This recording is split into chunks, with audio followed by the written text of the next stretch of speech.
Hello friends, we're out here in the woods and I am looking for these limey green growths that are shooting out the ends of dug fir trees right now. Really, every conifer is edible.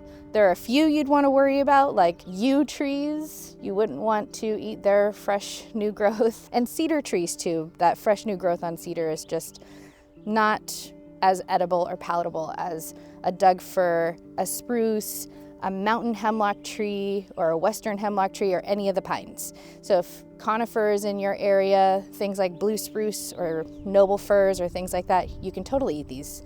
They're edible and nutritious. We think of evergreen trees as always being this like constant green color, nothing really changing, but a lot is happening all the time. And this is the season where you're reminded of that, where you're reminded that, okay, we've been storing up our energy for the winter season, dreaming and visioning, and we've been fortifying ourselves in this like transition period, and now's the time to like demonstrate our growth. And that's what these evergreen trees are doing. And I wait for this time to happen every year, because at the very end of the tips of trees, there are these like little sheaths, and then all of a sudden something happens. Like it can't stand it anymore, and it just like explodes open with all this new growth. This is how trees grow. They're these teachers of resilience and community building. They very intentionally shoot their limbs out so that they don't bump into other limbs. And it's a great way to actually taste trees. This bright new fresh growth is really packed with vitamin C, electrolytes, and something called terpenes. Your best harvesting materials for this are your hands. So nothing intense. You just pick them off like that, put them in your basket. I'm going to practice that honorable harvest and make sure you didn't even notice that I'd taken what I needed.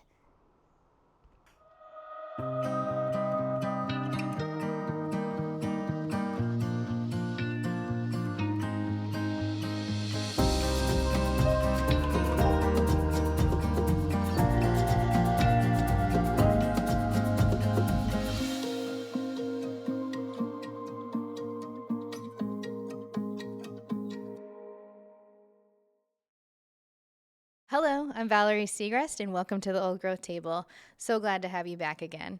And there's no doubt that water holds its rightful place at the Old Growth Table. Water is nature's extractor. It's a chemical messenger and a universal solvent.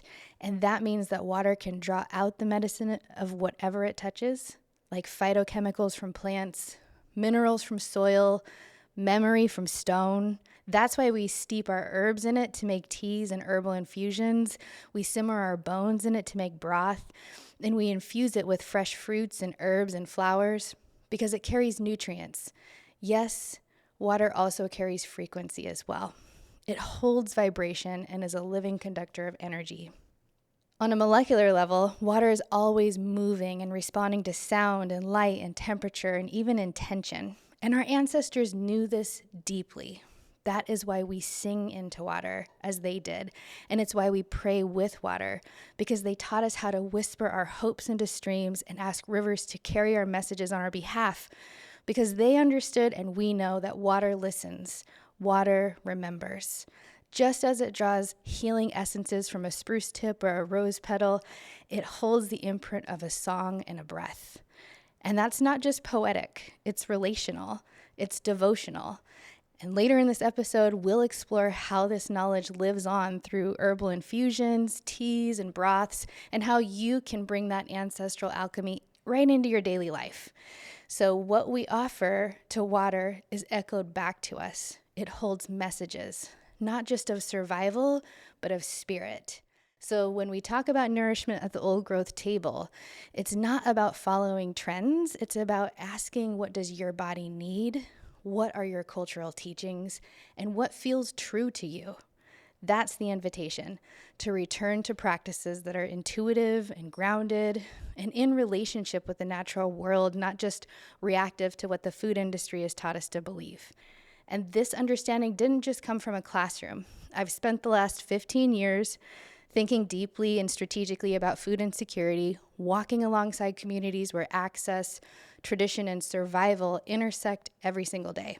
And through that work, I've learned how important it is to be gentle in the way that we talk about food, to be mindful of the weight our words carry, because how we speak about food and what we eat, when we eat, how we eat, can either build a connection or create distance.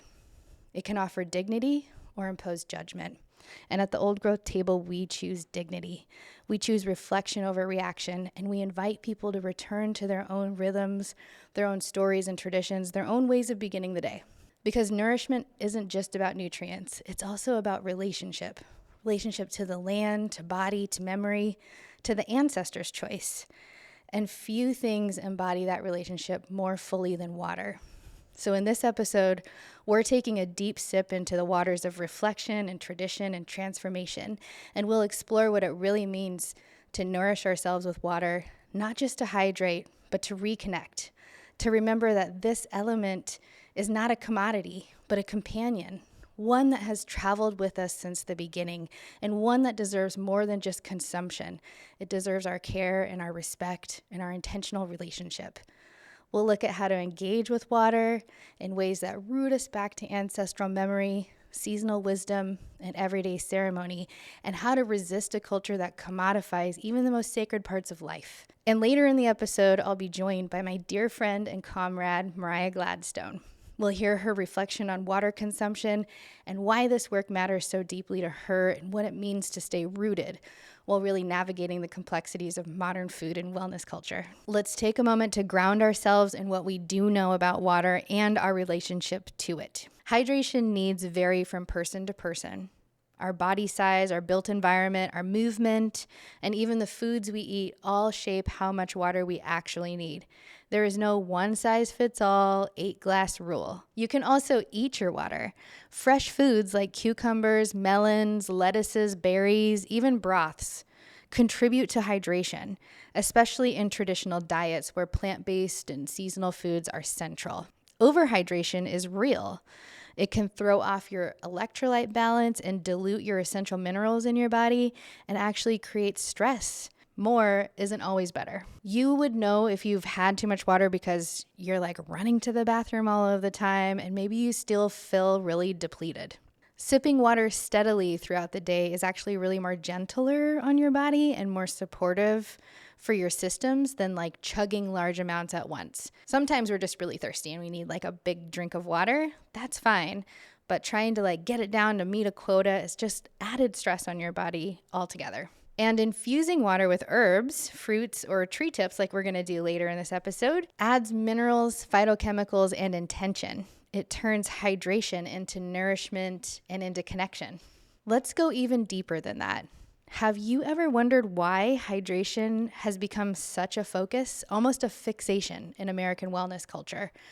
What are we really thirsty for? Sometimes I think the obsession with water isn't even about water at all. It's about that deep disconnection so many people feel from true nourishment, not just physical, but emotional, spiritual, and ancestral nourishment. We reach for gallons of water, yet we're still parched for belonging and for rhythm and for rootedness. This is no accident. The systems many of us live under today have severed our relationship with water. Rivers have been rerouted, springs were walled off, and clean flowing waters that once moved freely across the land, welcomed and cared for by the people, were diverted, have been poisoned, and privatized. Water has become a product and not a relative, a commodity and not a gift. And in that severing, we lost not only access, but we lost memory. Here's the beautiful truth, though. Water remembers. It still carries the songs of our ancestors. It still knows the path home. Water is a source of healing and renewal, and it invites us back into relationship. It teaches us how to return to the land, to our foodways, to a way of living where nourishment is felt and not measured. Every living thing on this planet, on this gorgeous earth we live on, every animal, every story of healing and resilience depends on water and has always depended on water. And without it, there is no life. There's no pulse. There's no memory. And inside our bodies, Water is performing these quiet miracles all the time. So if water is that sacred and powerful, then why has our relationship with it become so clinical and so commodified? Let's pull back the lens and remember what water actually does for our bodies, and not just from a scientific standpoint, but from a place of reverence. Let's start with the basics. Water actually regulates our body temperature. It cushions our joints. It aids in digestion. It transports nutrients and oxygen throughout our entire body, and it helps us flush out toxins. Every single one of these functions keeps us balanced, resilient, and moving through the world with more ease.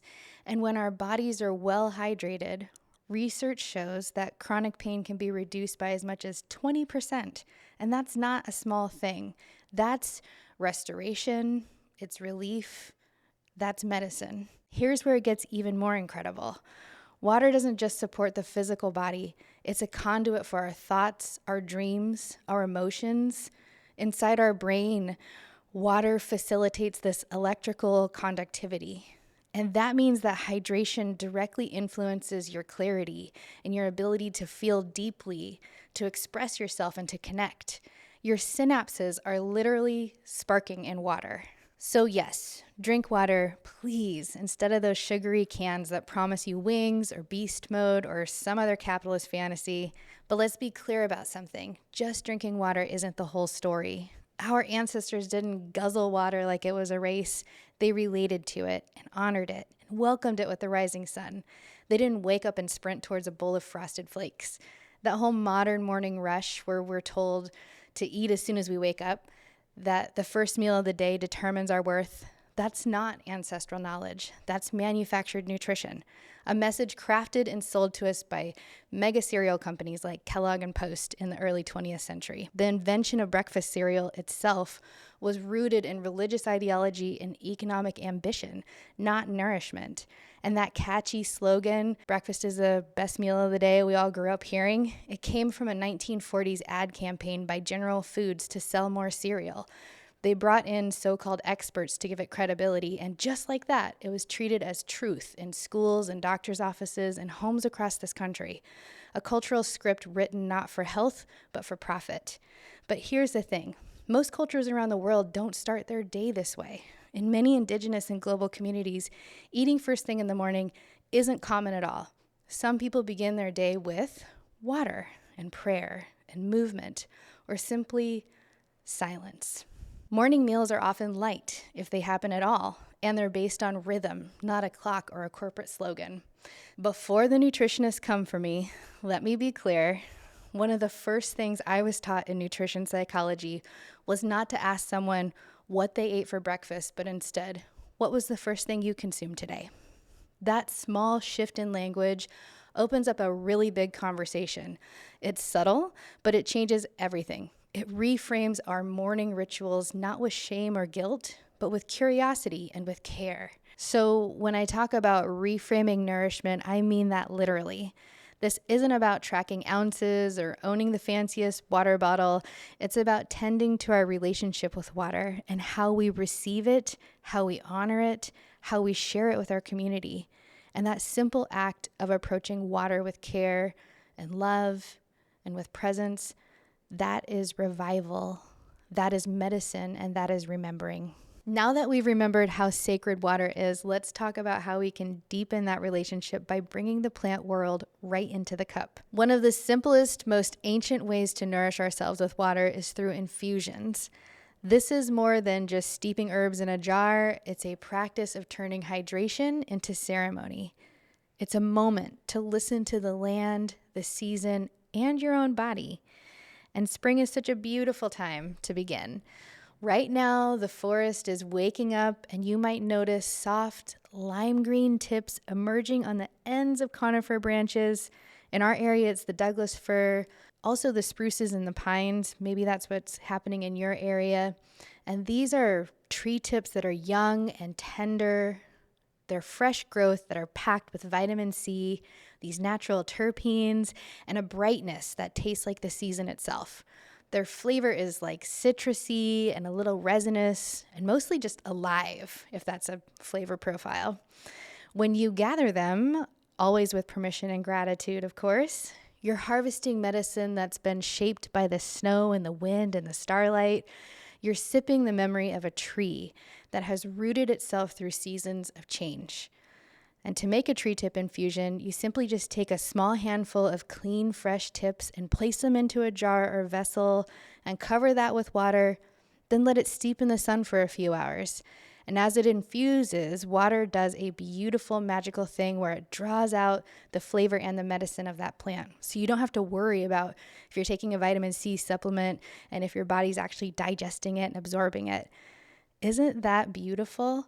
And you can do the same thing with things like mint and lemon balm and rosemary and basil, things that you find in your garden or in your produce section. And maybe you want to add some fruits like lemons and limes and oranges, or sometimes I like to get frozen raspberries and let them de-thaw and then dump those in water. All of this is a practice that is grounding and provides clarity and can build immunity and mostly joy into your daily water routine that delivers phytochemicals and minerals and subtle messages that our bodies really understand. And in that way, we can awaken memories that remind us to slow down and transform the simple act of drinking water into something more ancestral, something magical and alive. These are, after all, practices our ancestors also carried. So ask yourself, what plant is speaking to me right now? What season am I in? And what kind of medicine do I really need to receive? That's where true nourishment really begins.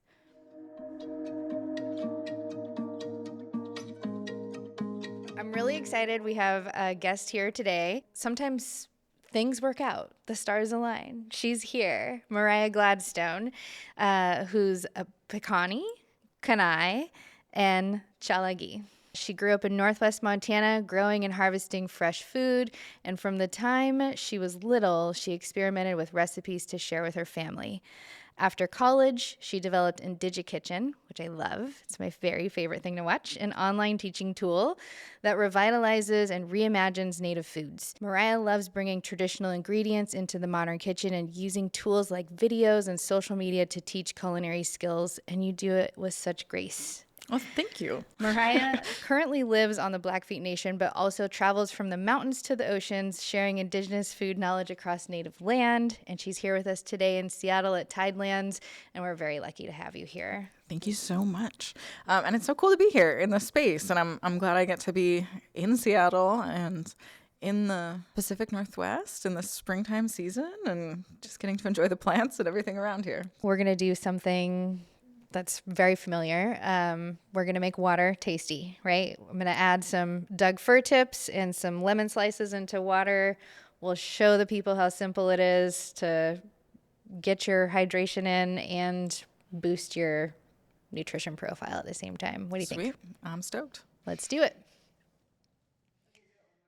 Okay, friends, we are going to make some Doug fir infused water, and because we want to make something familiar to you as well, we're going to toss some lemon in there. Lemon goes really well with that citrusy flavor of the conifer trees, right?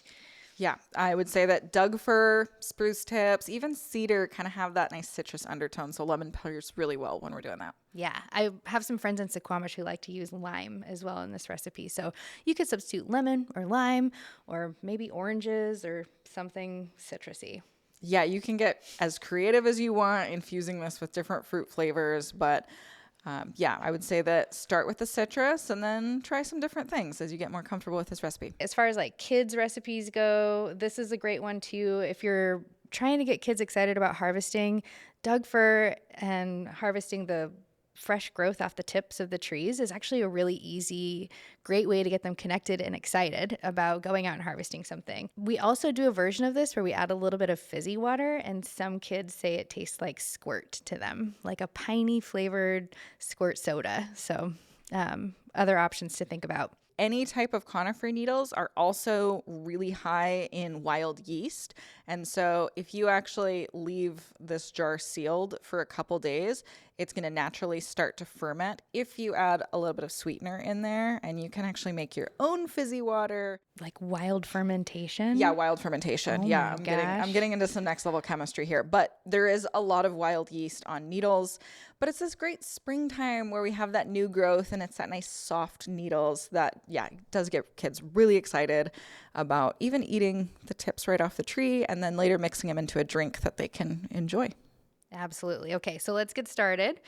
You don't need much, right? Because they're so packed full of flavor. Do you want to add just like a pinch of the Doug fir tips into this jar here? Just chop up a lemon. I like to slice them up in these little half moon shapes because they're really easy to get out when you're ready to strain out your beverage. And also they're like pretty. It's nice to give them just a little squeeze before you drop them into the jar so that they get extra juicy and kind of encourage them a little bit. And then maybe we're going to add like another layer of Doug fir tips in there. Finally, we're going to do this thing where we allow water to be the chemical messenger that it is, the universal solvent, and just dump water right over the top of this. And it's sort of like you're preparing a sun tea, right? So what would be a good amount of time to keep this out in the sun? I would put this out in the sun for at least a couple of hours, but if you have more time, you're welcome to allow those flavors to continue to deepen and enhance. Or after a couple hours, if you want to put it into your refrigerator and chill it, you can do that and kind of keep some in the fridge. It's just going to naturally kind of keep infusing with that flavor, but I wouldn't leave it in there for more than 24 hours. That vitamin C can really give itself up easily. So, I mean, some people like to pour hot water over top of them, but I see that they lose their vibrancy pretty quickly when you do that. And when you just let the sun or like time do its thing, it just gives up its medicine and still looks really vibrant and beautiful, and you get the like most amount of vitamin C in it as possible. So 4 hours to 24 hours, I'd say, is a great amount of time. So let's take this outside. This episode, we're talking about water. We're talking about water consumption. And I'm just really curious to get your, perspective on how you feel about people consuming water these days, the connection it has with wellness trends, and beyond the physical connection, like what's the spiritual and cultural connection? With water, there's so many teachings that we have, and being Blackfeet means that where I live is at the headwaters of two different watersheds. We're right on a continental divide where part of the water in the system goes to the Hudson's Bay drainage and the Arctic, and part of it goes into the Missouri River and then, of course, flows to all the way to the Gulf of Mexico. And we think of ourselves as a headwaters community. And what does that mean to lie on the mountains, knowing that everything we do to the water isn't just happening to our water, but to everyone else downstream from us? And how do we steward that land and that water in our teachings and our traditions and our practices, whether that's agriculture, whether that's industry? We're building a meat processing plant on Blackfeet, and this discussion has been, how do we utilize water and how do we connect with that and make sure that we are being responsible in our use and our treatment of the water? But also they go back to our stories. We have a trickster story. Our trickster is Napi. He kind of helped the creator make the world, and then he got himself into a bit of trouble. And he was granted access to a gift from one of these glacial streams where he could sing a song and dance a dance that he learned from the wolf people and bring animals into the world. But Napi abused this power. He tried to use it on a different stream, and he tried to use it for his own gain, trying to think like fast food from the water rather than releasing animals responsibly onto the land. And so the wolves took the water away from him. And this crystal river where he was given this gift is still visible to us today. And we can see this reminder every night as we look up in the sky. What Blackfeet people know as the Wolf Trail, you probably know better as the Milky Way. But it's a story of water and recognizing the gifts and also using those things responsibly. And also like this constant reminder, of the responsibility we carry, the interconnectedness of it all. What a beautiful place you're from.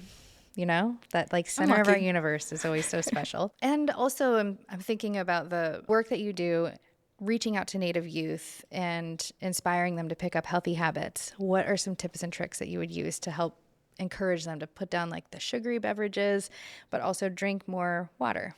Almost all students, whether they're kids or adults, are more willing to connect with things and try things when they have a role in making it. And maybe that is going out and gathering those plants and physically touching things, or maybe it's preparing it and shaping it. People connect with information that they can utilize multiple senses with, and then they can try them and then they get excited. It's amazing just to see mindset shifts. The same things happened with adults and trying various types of conifer teas. We'll go out and harvest cedars, and then, it's a tree that people see in their everyday lives, but they don't realize that you simmer it with a little bit of water and it turns into an amazing, delicious drink that you can serve both warm or cold.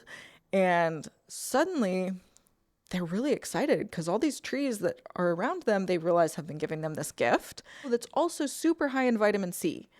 It's like nature's emergency. It's like water is amazing. And then to your point, you can add stuff in it to make it delicious and make it your own. How do we get people out of that mindset of what wellness trends are telling me to do, and then also just connecting with the rhythm of our bodies and the land and what our ancestors would do? They wouldn't be waking up every day guzzling back jugs of water.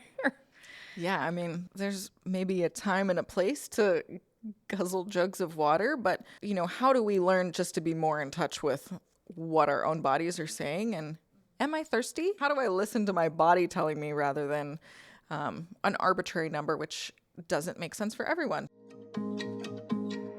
Okay, so it's been a couple of hours, so we're going to pour this off and see what it tastes like. So we have a strainer here. This makes it relatively easy to take our big chunks of lemon and fir tips out of here, just to make sure that we don't have anything besides the water that we're going to be drinking, so that we'll be able to guzzle this at maximum speed if we want to.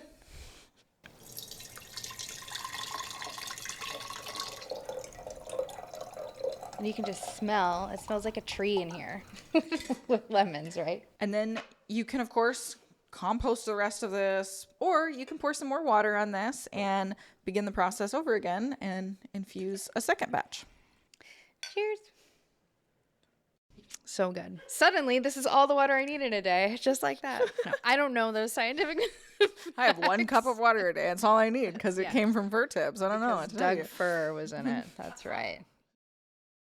So before you go, you just released an amazing book, and I want to make sure that we talk about that because the world should know. It's called Mountains to Oceans: Kids' Recipes from Native Land by Mariah Gladstone. I wanted to be able to encompass a broad range of foods from across the continent.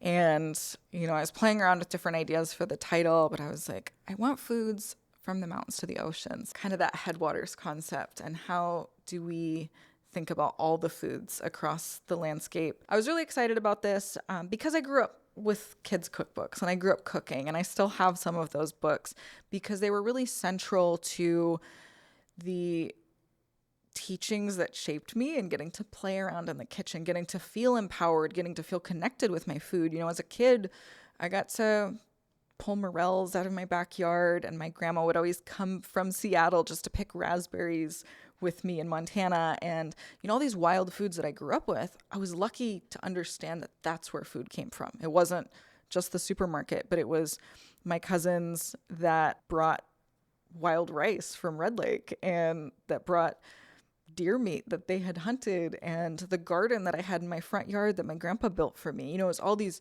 very real connections. And I wanted something that would help other kids understand those connections to the land, but also all of these tools that we have, they're things that we've already had in our collective cultural toolbox. Traditional food knowledge is not new, right? It is new with a K, as in it's things that we've known. We can use that ancestral wisdom from generations past to shape how we are continuing to advance and evolve and survive and thrive in the 21st century. Re-indigenizing things does not mean moving backwards, but it means connecting with our roots and continuing to grow as an old growth tree does.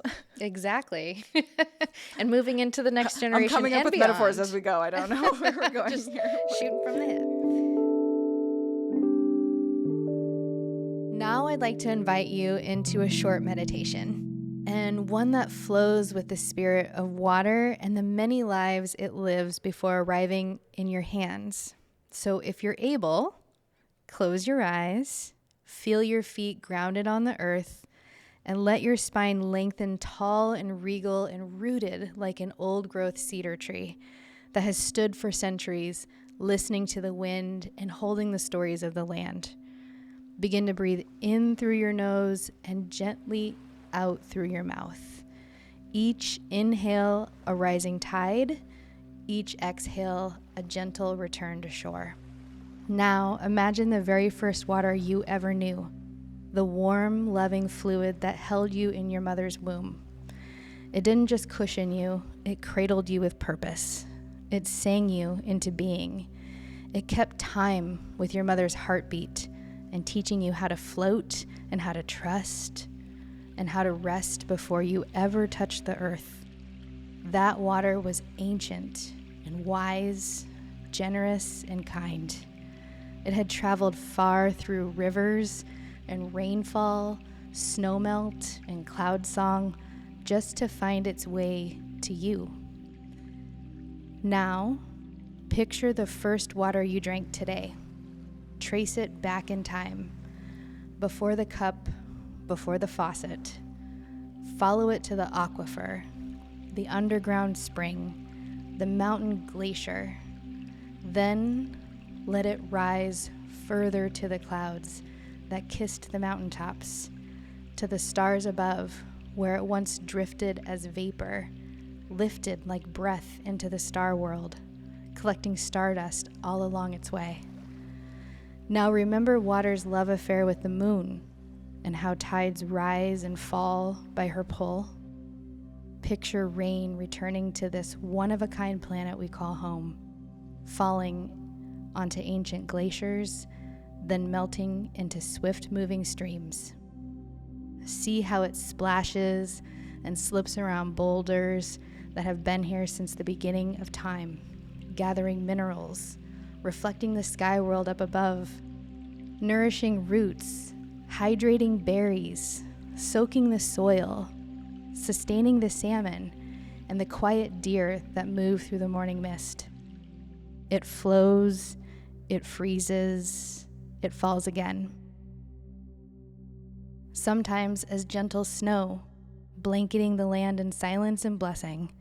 It listens, it learns, it carries the memory of every place it's been. And then somehow, miraculously, it arrives in a vessel, your vessel, a cup in your hands, entering your body with grace and purpose, medicine, blessing, life. Now take a quiet breath and say with love, water, thank you for returning. I see you, I remember, I receive you with care and ceremony. You are made mostly of water, just like rivers, mist, rain, clouds, and tides. You are part of this ancient journey, and the story continues through you. Take a deep breath in. Let it fill your chest like a lake at sunrise, and breathe out slowly, grounding back into this moment. Feel your feet on the earth, your breath steady, your heart open. You're here now, and water is with you. So what if, instead of obsessing over how much water we should be drinking, we focused on our relationship with it? What if we offered a song, a breath, a moment of gratitude before we take a sip? Here at the Old Growth Table, we're not just sipping hydration, we're building relationships. and we're resisting the reduction of sacred things to science and shame. We're reclaiming nourishment as an act of love, not compliance. This season, I invite you to sip tree tips in your water, speak to your water, and remember that wellness doesn't come in a jug. It flows from ceremony, from story, and from rootedness. Thanks for joining me, and until next time, keep growing, keep gathering, and keep listening to the water. Well, friends, that's all we have for you today. And I wanted to let you know that we're now on Patreon, and our patrons can download exclusive content like our seasonal meditations and recipes and so much more content to come. You can also like us on Instagram, and if you haven't found us yet, try us out on YouTube, where you can view the entire episode and demonstrations, all of these cooking demonstrations and how-tos. The Old Growth Table is a production of Tidelands, brought to life by Matika Wilbur, Pancho Sanchez, Teo Shantz, and Katarina Brinschwitz. I'm Valerie Segrest, and until next time, be well, stay rooted, and may your season be full of nourishment and new beginnings.